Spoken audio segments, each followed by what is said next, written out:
Hello, welcome back to the show. Great to have you along. Today, we're looking at a really important issue for startups and small to medium businesses, and that's about how they can avoid making big mistakes when trying to solve their HR problems. And to do that, I'm very kindly joined by Pam Costa from the Human Resource in beautiful Sydney, Australia. Pam, thank you very much for joining me today. Thank you for having me, Ben. Great to have you along. And how is wonderful Sydney town? It's one of my favorite cities in the world. Thank you. Yes, it's beautiful. We're having a nice winter, but we are experiencing a lot of rain this year. Yep. No, that's good. We need it for the summer months anyway. So, Pam, before we get into the mistakes that businesses should avoid and how to streamline and resolve their HR problems, can we start with just getting a little bit about your background and then moving into the human resources, your business? Sure, Ben. I'm originally from Buenos Aires, Argentina. So I started my HR career working for big corporate companies like Accenture. So gained a lot of experience in HR and for supporting a global workforce. And then I moved to Sydney 10 years ago. And with my experience, I had the opportunity to work in standalone roles as an HR manager for many small businesses and startups in various industries. So IT consulting, tech, construction, marketing. So for the last few years, I was in charge of putting in place an HR infrastructure to effectively manage staff in various companies that were across Australia. And yes, we expanded business to other regions, open offices in Asia, and help companies that were small with 20, 30 employees to triple in size in less than 2 years. Wow. So it's been a great experience having to work with different companies in different sectors and the challenges that brings. And yes, and help some companies put a little bit of tidy their HR offerings and managing their staff. Brilliant. Yeah. So with that kind of range of experience, you've seen every HR problem in probably most industries and sectors within that. So that's a brilliant range of experience and knowledge to gather. Yes, absolutely. And also companies that are remaining the headcount or experience growth, or they see growth in 2 years, they have 10 employees and in 2 years they see that they could have 50. So how you prepare to that? So putting a plan in place and making sure that effectively occurs. Yeah, very smart, very smart. So what I wanted to do today was to look at how startups and small businesses can avoid making big mistakes when trying to solve their HR problems. So to start with then, what are the typical HR problems that you see in your business the human resource deals with? Yes, look, many clients are struggling, and especially at the moment with the tough market that I think is experiencing globally. Many companies are having the big issue of having to fill in roles and taking very long to be able to find people. So either they put a job in one of the channels, in one of the job boards, and there are no applicants, or there are many applicants, but they're poor quality candidates. And the cost of per hire becomes really very expensive. So simply put, the cost per hire is the budget that you spend on making a hire. So it takes you long and it takes a lot of time. So what we did for various clients lately is put a system in place so we can take you through the process and train everyone in the business to make sure that they have a good workflow of their recruitment. We provide them with marketing strategies as well to gain better quality of candidates and to, in the end, also reduce that cost per hire. So filling the gaps, filling the positions in time, in shorter times, in reducing the cost per hire, and being able to find better quality people that will fill in the role and work for the business.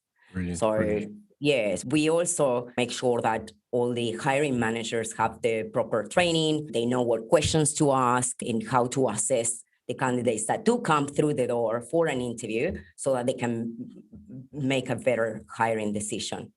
And yes, and what we do is, what happens is recruiters or recruitment agencies want you to keep coming back to them. And in our case, we want the opposite. So what we do, we help them to streamline the process and possibly, and where possible, do it by themselves. Got it. Okay. So at the big picture, you've got businesses that are struggling to find and then bring in new talent and actually get them on board, and then how to keep doing that in a way that it's faster and simpler? Are you seeing examples of pain points where companies aren't doing that? Yes, many companies don't know really what questions to ask in the interview, or how to write a job ad, or where exactly to go and find better candidates. So really it depends on the specific business, but it has happened to me that there was a company that didn't have any online presence. So what we've done is work a little bit on the employer branding. So that was a long-term goal because the company was looking to hire 20 employees in 6 months. So we had to work a little bit on the recruitment strategies and mostly on the employer branding for them so that they can be out there and people get to know them and start engaging with content from the company and start gaining that interest. Okay, very good. And to your point about the employer branding, for people who it's almost a nefarious sort of a generic concept sometimes that people don't think about. But if you picture two restaurants side by side, one is this shabby thing with the paint peeling off at the side and the sign is tipped over at an angle, which says welcome, but it's falling off. And next door is a beautiful shining restaurant, all painted fresh with flowers out the front and a big doors open with someone standing there smiling, welcoming them in. Which do you think is going to bring in the best thing? And so that to me is an example of how employer branding can be applied, because it's from even just the external website and the presence, even the way job ads are written and structured. Like some job ads look like prison sentences. If you will do this and you'll do it by 5 o'clock or you'll be in so much trouble. And other ones talk about their culture. And so I just think that this is such an important area that you solve. I know it's just one small piece of the puzzle, but I love the fact that you mentioned it because it is so important to businesses, particularly in the startups and the small business world where they're not necessarily aware of that. Because if you think about it, if you're that more welcoming restaurant, let's say, you're going to be more visible and more attractive to the kinds of people you want. They're more likely to join you. And also then that allows you to pick and choose the right type of people for your business, which therefore later on means they're better performers. You have fewer performance management headaches and stuff like that. Is that a sort of a fair summary?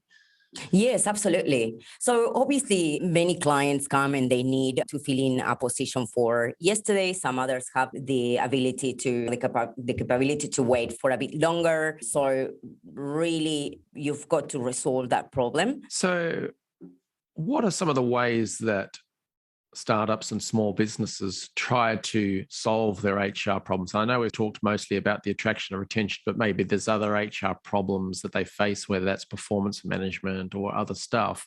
But what are some of the ways that they typically try to fix that maybe don't work so well?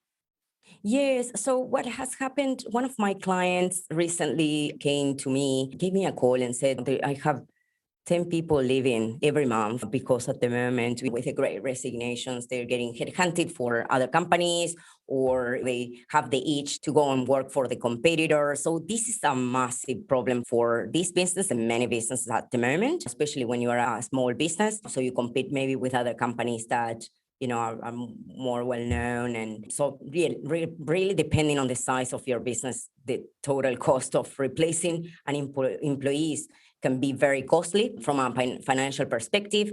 And also not only the expenses associated with this, but also with expenses associated with having to hire again and replace that person. So you've got to do, again, advertising, spend time shortlisting candidates or on our interviews, training, bring them up to speed. The cost to replace an employee is totally very costly for the businesses. So I think I've read that can cost 2.5 times the annual salary of that employee. It's very costly. So companies really need to find out what their employees are looking for and deliver on it so they can retain their staff. So retention is a big headache at the moment. And to reduce turnover, for instance, one of the solutions that I've given was a quick win and is a very quick, easy tool to use. That is the power of the staying interviews. So to make a positive change to retain employees. The stay interview? Stay interviews, yes. So maybe many people know the exit interview. That is a formal conversation you've got with an employee that already decided to leave your business. So you ask a question about the experience with the company, but you already lost that employee. And the power of the stay interviews is a set of questions that you can ask I actually have a free resource on my website. It's ready to go. The questions that you can download and ask those questions to your high-performing employees to gain insights on what is working in your business, what needs to change, and then you can act upon that. So with a simple, relaxed conversation with your best people, that's, I think, a very practical solution to be able to work on your retention strategies, work on how to keep your people happy, productive, and that they're not going to leave to your competitor, and then you have to replace them and undertake all the financial expenses that it takes. And That's yes. clever. I just think that is such a powerful psychological tool because, yes, you'll learn ideas and stuff like that, but just the fact that you're asking them for their opinion and their thoughts engages them emotionally and intellectually or whatever to think, oh, yeah, this place, they like me, they value my opinion. I'm more likely to, as you say, stay, right? Because I was just laughing to myself because recently I had a software subscription thing and it wasn't working right or I was doing something wrong, who knows? But I was cross. You go, and I contact the help desk and I'm annoyed.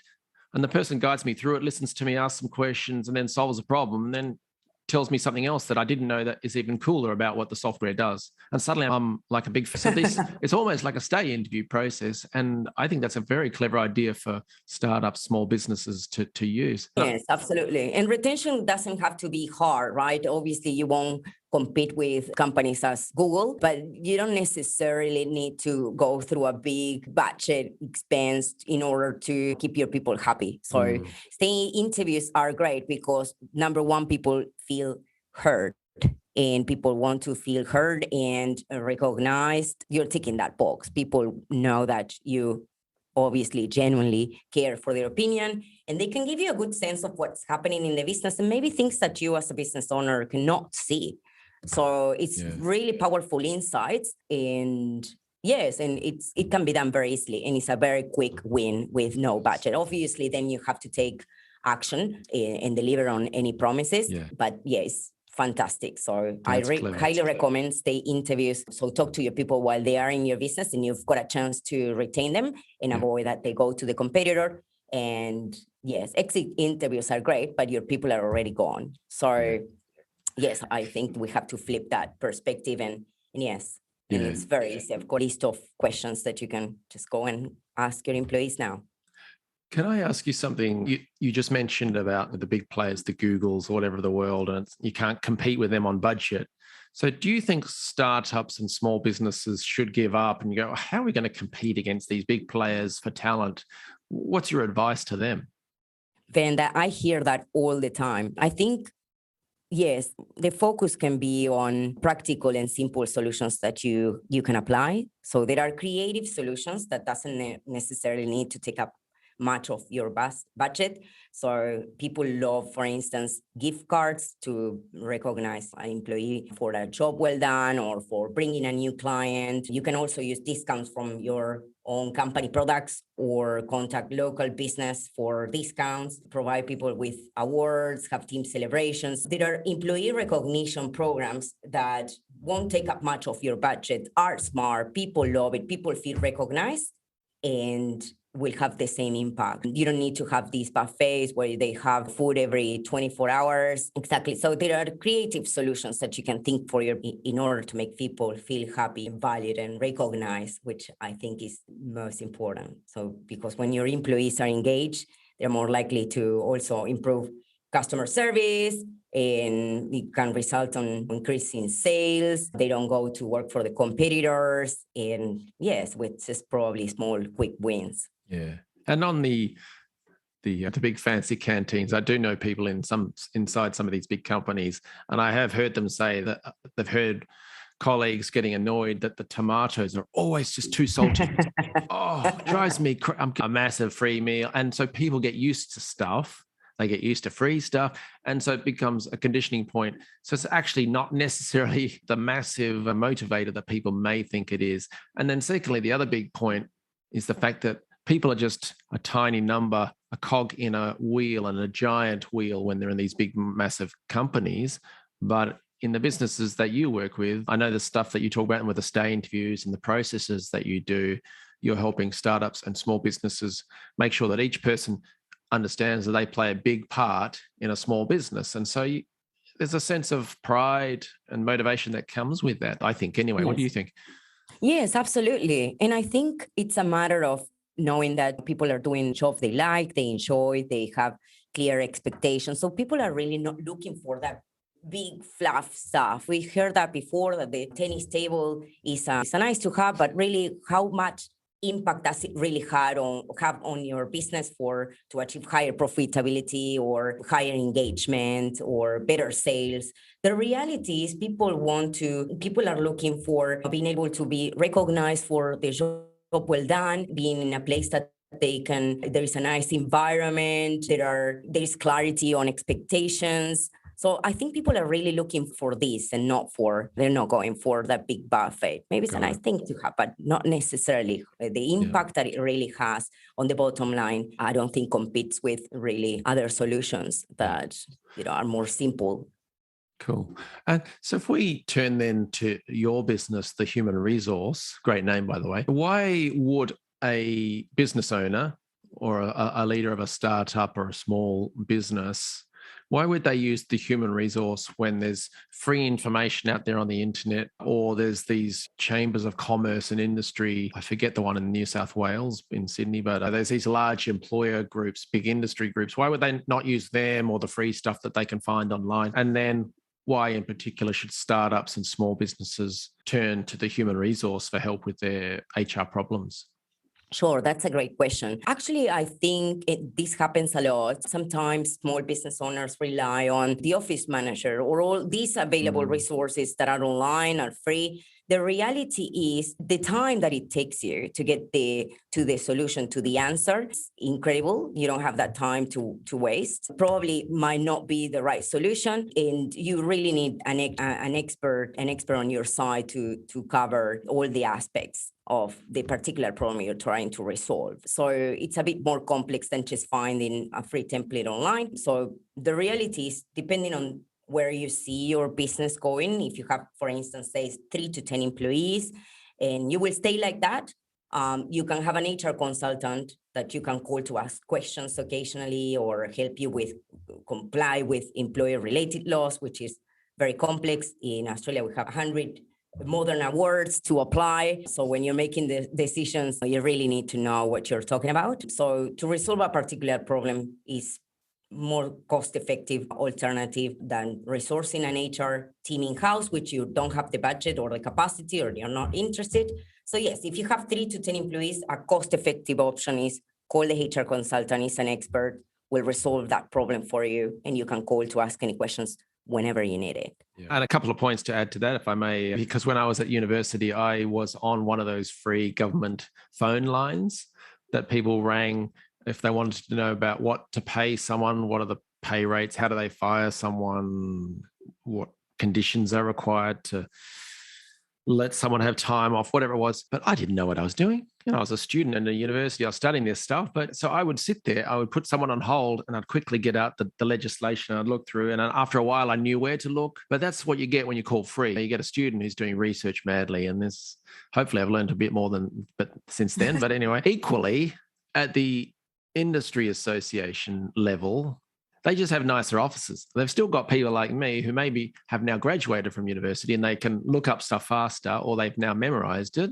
but they're still talking about facts and figures and conditions, maybe legislation, but there's not much beyond that. There's no strategic stuff that says, yes, technically you could conduct an exit interview. Yeah, but have you thought about doing a stay interview first because X, Y, Z? You won't get that stuff from these sort of more legislative focused services. Yes, you absolutely are more exposed. You really not sure that you can have unfair dismissal of claims or safety prosecutions, liability claims. So it goes more than just finding a template and a quick solution. You have to, when you make any employment decisions, related decisions, without following a policy or understanding the legislation or best practices, there is a likelihood of being exposed to legal risks. And to the point you just said there about best practices, what that means in practicality for an employer, for people listening, best practices is a phrase, but what it means is, let's say the human resource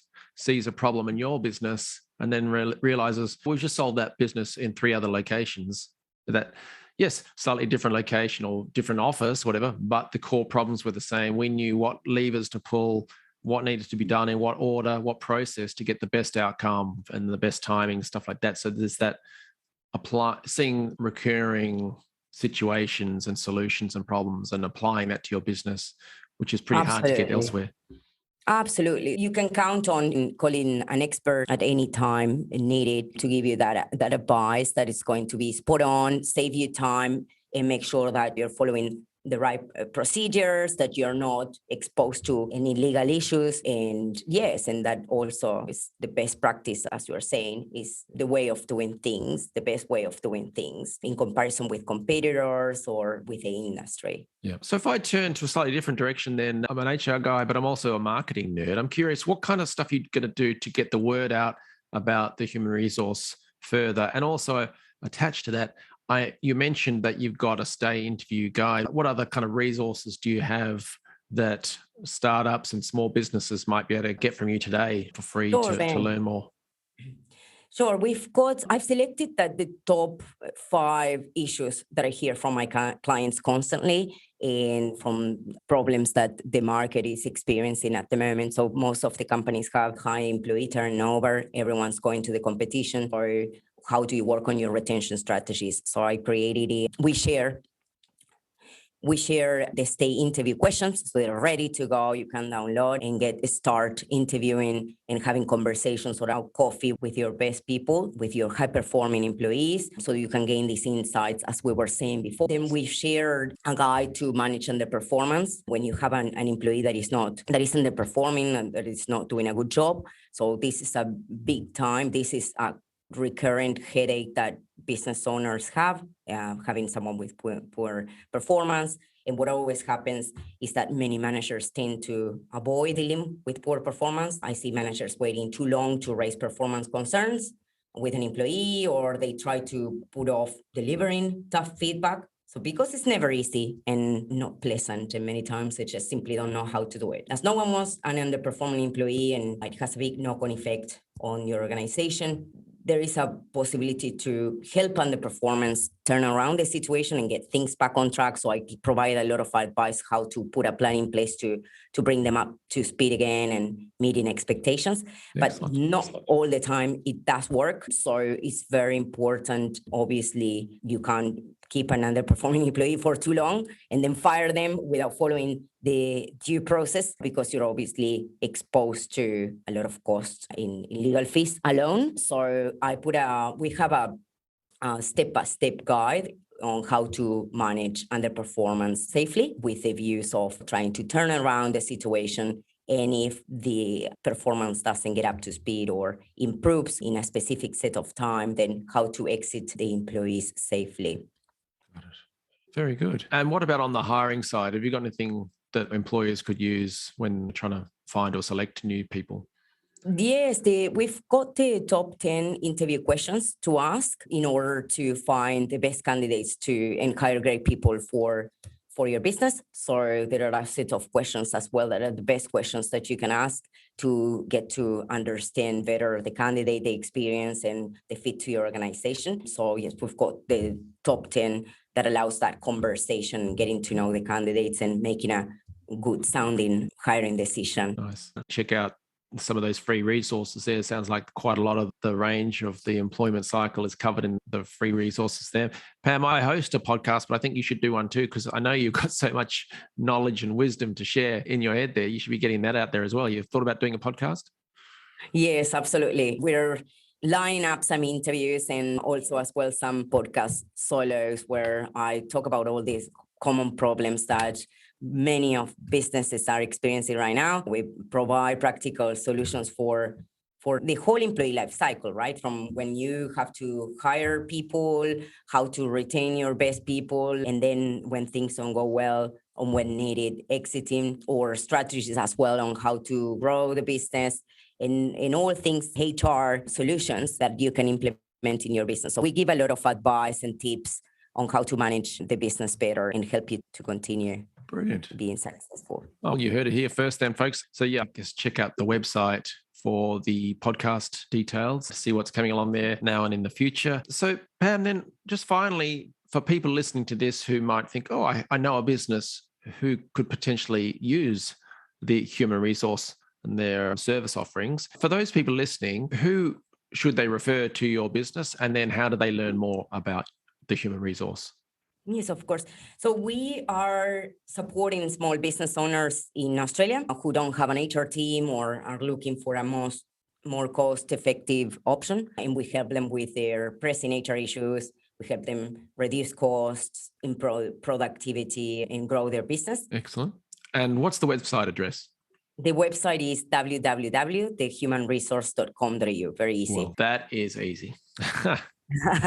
Very good. Pam, I've had a great time learning about some of the HR issues and about what the human resource does and getting your perspective on it all. So thank you very much for sharing your time with me. I've had a great time. Thank you, Ben. It's been an honor to be part of your podcast. Thanks.